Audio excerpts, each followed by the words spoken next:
L'Afrique du Nord, terre de contraste et de brassage culturel, est un carrefour où se sont croisés les destins de nombreux peuples. Après la chute de l'Empire romain d'Occident et la brève parenthèse vandale, la région est redevenue une province romaine sous l'égide de l'Empire byzantin. Mais cette nouvelle domination n'a pas apporté la paix et la stabilité espérées. Les tribus berbères, héritières d'une longue tradition de liberté et de résistance, se sont soulevées contre les Byzantins, déterminés à préserver leur autonomie et leur mode de vie ancestral.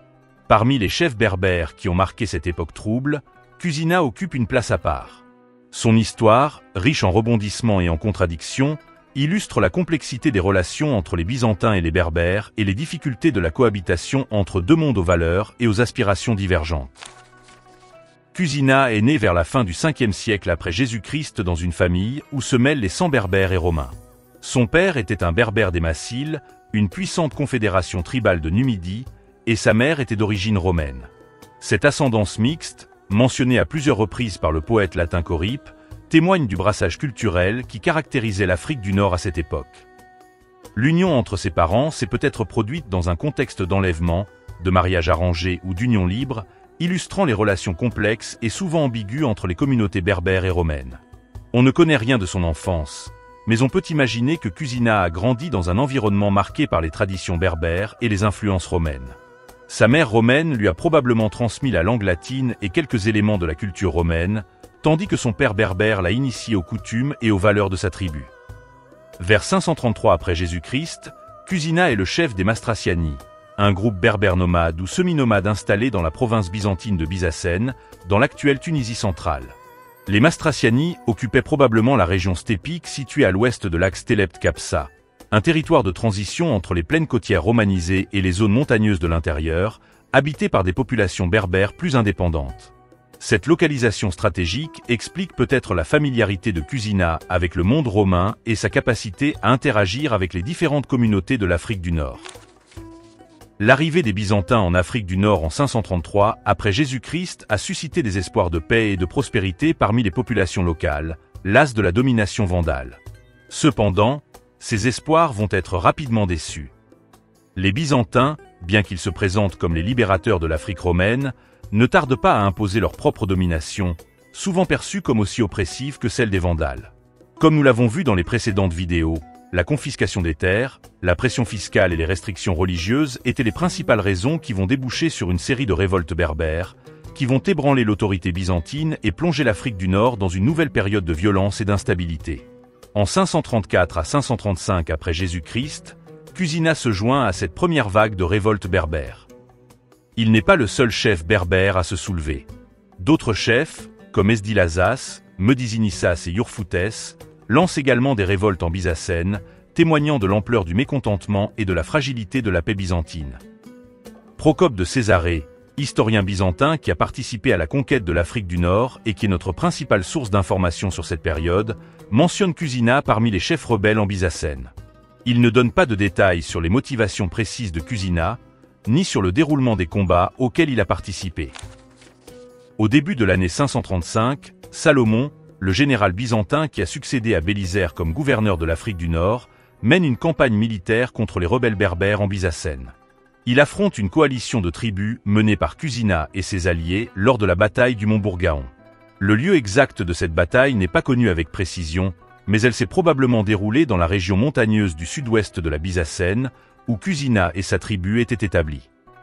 Procope de Césarée décrit brièvement cette bataille. Salomon, ayant rassemblé ses troupes, se porta à la rencontre des morts qui s'étaient rebellés. Il les attaqua au mont Bourgaon et les mit en déroute, leur tuant un grand nombre d'hommes. La bataille du mont Bourgaon est une victoire décisive pour les Byzantins. Elle permet à Salomon de rétablir l'ordre en Byzacène et de consolider l'autorité impériale dans la région. Cusina, vaincu et contraint de fuir, se réfugie dans les montagnes de Numidie, où il trouve protection auprès d'Iodas, le chef des Aurazis, une autre tribu berbère en révolte contre les Byzantins. Pendant plusieurs années, Cusina disparaît de la scène historique. Il se réfugie probablement dans les montagnes de Numidie, aux côtés d'Iodas, et continue de lutter contre les Byzantins. Cependant, la situation en Afrique du Nord est en constante évolution. Les révoltes berbères se multiplient, l'armée byzantine est épuisée par les combats, et l'Empire byzantin est confronté à de nouveaux défis sur d'autres fronts.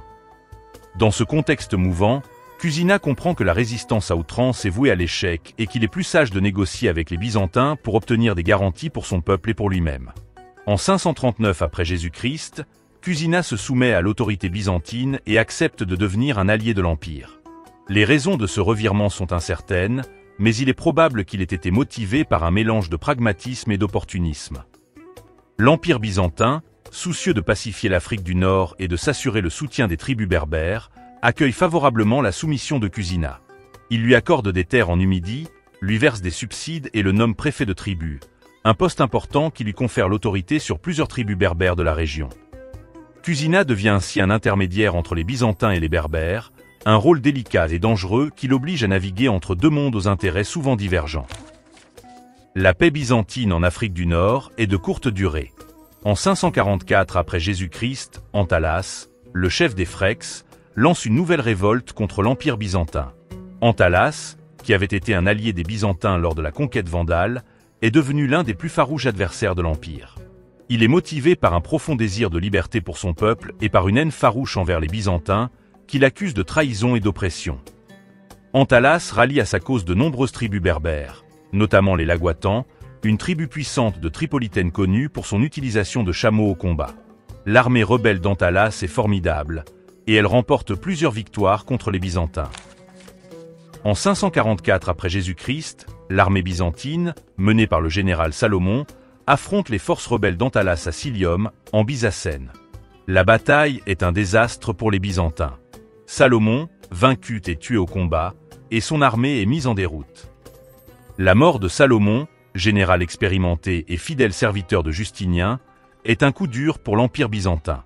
Elle montre la gravité de la menace berbère et la fragilité de la domination byzantine en Afrique du Nord. La révolte d'Antalas se propage comme une traînée de poudre à travers la province, menaçant de faire basculer l'Afrique byzantine dans le chaos. Face à la gravité de la situation, Justinien rappelle à nouveau Bélisaire en Afrique du Nord. Le général victorieux de la guerre vandale débarque à Carthage en 544 après Jésus-Christ et parvient à contenir la révolte d'Antalas. Il remporte plusieurs victoires contre les rebelles et les repousse dans les montagnes de l'intérieur. Cependant, Bélisaire ne parvient pas à écraser définitivement la rébellion. En 545, il est rappelé à Constantinople pour faire face à d'autres menaces, et la situation en Afrique du Nord redevient instable. Le retour de Stotsas en Afrique du Nord en 545 et son alliance avec Antalas créent un nouveau défi pour l'Empire byzantin et pour Cusina. Ce dernier, qui avait rallié les Byzantins en 539, se retrouve face à un dilemme: rester fidèle à l'Empire ou rejoindre la révolte de ses frères berbères. Cusina, homme pragmatique et opportuniste, choisit d'abord de rester aux côtés des Byzantins. Il est conscient que l'Empire byzantin, malgré ses difficultés, reste une puissance formidable, et il ne veut pas risquer de perdre les avantages qu'il a obtenus en se ralliant à Justinien. Cependant, la situation en Afrique du Nord est de plus en plus chaotique. Le nouveau gouverneur byzantin, Aréobindus, est un homme incompétent et corrompu qui ne parvient pas à maintenir l'ordre et à contrôler les tribus berbères. En 546 après Jésus-Christ, Cusina, déçu par la faiblesse de l'Empire byzantin et inquiet de la montée en puissance de la rébellion d'Antalas et de Stotsas, décide de changer de camp et de rejoindre les insurgés. La défection de Cusina est un coup dur pour les Byzantins. Il connaît bien les tactiques de l'armée byzantine et les faiblesses de ses défenses, et son ralliement aux rebelles renforce considérablement la menace qui pèse sur l'Afrique byzantine. Cependant, la situation va à nouveau basculer de manière inattendue. Cusina, méfiant envers Antalas et soucieux de préserver ses propres intérêts, s'entend secrètement avec le gouverneur byzantin Aréobindus pour le trahir au moment de la bataille. Un autre général byzantin, Guintharite, avant de cette trahison et décide à son tour de trahir Aréobindus et de s'allier à Antalas. Cusina, se retrouvant dans une position délicate, change à nouveau de camp et rejoint Guintharite. Les alliances se font et se défont au rythme des ambitions personnelles et des calculs stratégiques. La bataille d'Adrumète, qui oppose les forces byzantines de Guintharite et de Cusina aux rebelles d'Antalas, est un véritable chaos. Les retournements d'alliance, les trahisons et les combats fratricides rendent l'issue de la bataille incertaine. Finalement, Cusina et Artabanès, un général arménien allié aux Byzantins, remportent la victoire contre les forces d'Antalas. Après la bataille d'Adrumète, Cusina redevient un allié fidèle de l'Empire byzantin. L'arrivée d'un nouveau gouverneur, Jean Troglita, en 546 après Jésus-Christ, marque un tournant dans les relations entre les Byzantins et les tribus berbères. Troglita, général expérimenté et fin diplomate, comprend que la force militaire seule ne suffira pas à pacifier l'Afrique du Nord. Il doit s'appuyer sur les chefs berbères les plus influents pour maintenir l'ordre et contrôler les tribus rebelles. Troglita fait de Cusina son principal allié berbère. Il lui confie le commandement de troupes romaines et lui accorde le titre de magister, un grade élevé dans la hiérarchie militaire byzantine. Cusina, à la tête de ses propres guerriers berbères et de troupes romaines, participe activement aux campagnes de Troglita contre les rebelles menées par Antalas. Corippe, poète latin d'Afrique du Nord qui a célébré les exploits de Troglita dans son poème épique, la Johannide, décrit Cusina comme un allié fidèle et courageux de l'Empire byzantin. Cusina, le plus brave des morts, conduisait 30 000 hommes sous les ordres de Troglita. Il était toujours à l'avant-garde des combats, et sa bravoure inspirait les soldats romains. Corippe, soucieux de montrer l'intégration des Berbères à l'Empire byzantin, passe sous silence les révoltes de Cusina et le présente comme un modèle de loyauté envers Rome. Il lui attribue même le titre de citoyen romain, un honneur rare pour un chef berbère. En 548 après Jésus-Christ, la révolte d'Antalas touche à sa fin. Troglita, après avoir affaibli les rebelles par une série de victoires et de négociations, les affronte dans une bataille décisive au champ de Caton, près de Hipporégius, Annaba, en Algérie. Cusina, à la tête de ses troupes berbères, joue un rôle décisif dans la victoire byzantine.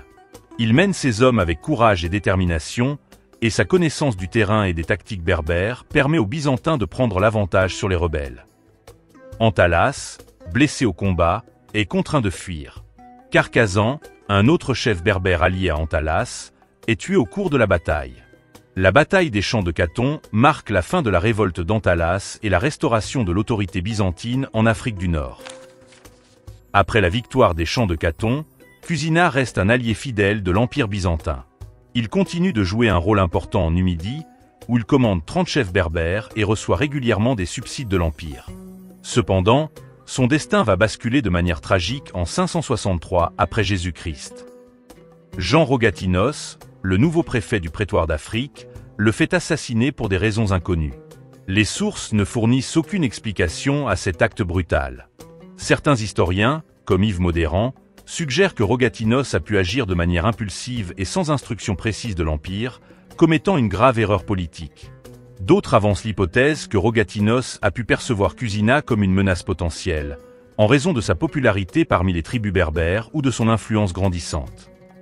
L'assassinat de Cusina provoque une nouvelle révolte menée par ses fils, montrant la fragilité des alliances entre les Byzantins et les Berbères et la difficulté de maintenir la paix en Afrique du Nord. Cusina, chef berbère d'origine mixte et au parcours tumultueux, est une figure emblématique de l'Afrique byzantine. Son histoire, marquée par des alliances changeantes, des révoltes et une fin tragique, illustre la complexité des relations entre Byzantins et Berbères au VIe siècle. Cusina, tour à tour rebelle et allié de l'Empire byzantin, a joué un rôle important dans les événements qui ont façonné l'histoire de l'Afrique du Nord. Son héritage est ambigu, et les sources offrent des interprétations divergentes de son rôle et de ses motivations. Était-il un opportuniste sans scrupules qui a changé de camp au gré des circonstances ? Était-il un chef pragmatique qui a cherché à préserver les intérêts de son peuple dans un contexte politique mouvant ? Était-il un symbole de la résistance berbère face à la domination byzantine ? Son assassinat par un fonctionnaire byzantin montre la fragilité des alliances et la persistance des tensions entre les deux mondes. La révolte de ses fils après sa mort témoigne de l'impact durable de son action et de la difficulté pour l'Empire byzantin de pacifier l'Afrique du Nord. L'histoire de Cusina, c'est l'histoire d'un homme pris entre deux cultures, deux empires et deux destinées.